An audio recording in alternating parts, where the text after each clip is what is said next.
অগ্নি পেরেছে, নিজের ভালোবাসার মানুষটাকে ফিরিয়ে আনতে পেরেছে সে। তাকে যেতে দেয়নি, বরঞ্চ তাকে আঁকড়ে ধরে এবারে সারা জীবনটা বাচ্চার প্রতিজ্ঞা নিয়েছে। তাই তো কথা চোখ মেলেই বলল, কোথায় আর যেতে দিলেন পাচকবাবু? সেই তো ফিরিয়ে আনলেন। কথাকে সুস্থ করে বাড়িতে নিয়ে এলো।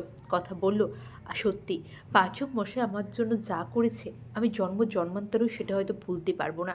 তারপরেই তারা মা আনন্দীর সামনে আসে।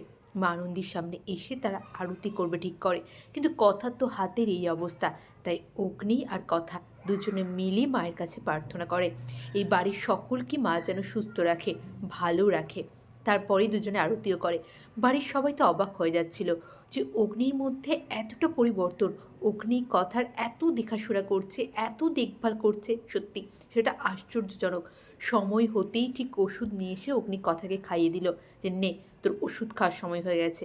কোনো কিছুই তো মনে রাখতে পারিস না, সব কিছুই তো আমাকেই করে দিতে হবে। কথাও চমকে যাচ্ছিল, অবাক হয়ে যাচ্ছিল প্রত্যেকটা মুহূর্তে।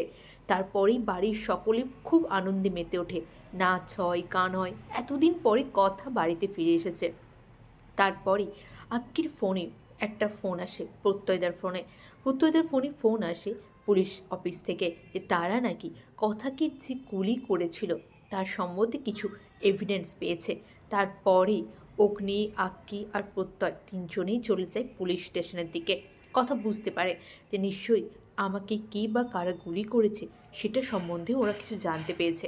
তারপরেই পুলিশ বলে যে হ্যাঁ, ওই বুলেটটা কলকাতার একটা জায়গাতেই তৈরি হয়, একটা জায়গাতেই ওর অর্ডার নেওয়া হয়। সেই জায়গাটার আমরা খোঁজ পেয়েছি। তার পরের দিনই তারা ঠিক করে সেই দোকানটাতে যাবে। সত্যি কি খুঁজে পাবে যে কে করলো এরকম কথার অবস্থা? আর তার আগেই কিন্তু এক ধাপ করে কথা আর অগ্নির সম্পর্কটা এগিয়ে যাচ্ছে, যেটা দেখতে আমাদের মন প্রাণ ভরে যাচ্ছে। আপনাদের কেমন লাগছে অবশ্যই কমেন্ট করে জানান। এই মিষ্টি জুড়ি অগ্নি আর কথা কি কতটা ভালো লাগে অবশ্যই কমেন্ট করুন। চ্যানেলে নতুন হলে প্লিজ প্লিজ চ্যানেলটা সাবস্ক্রাইব করে দিন।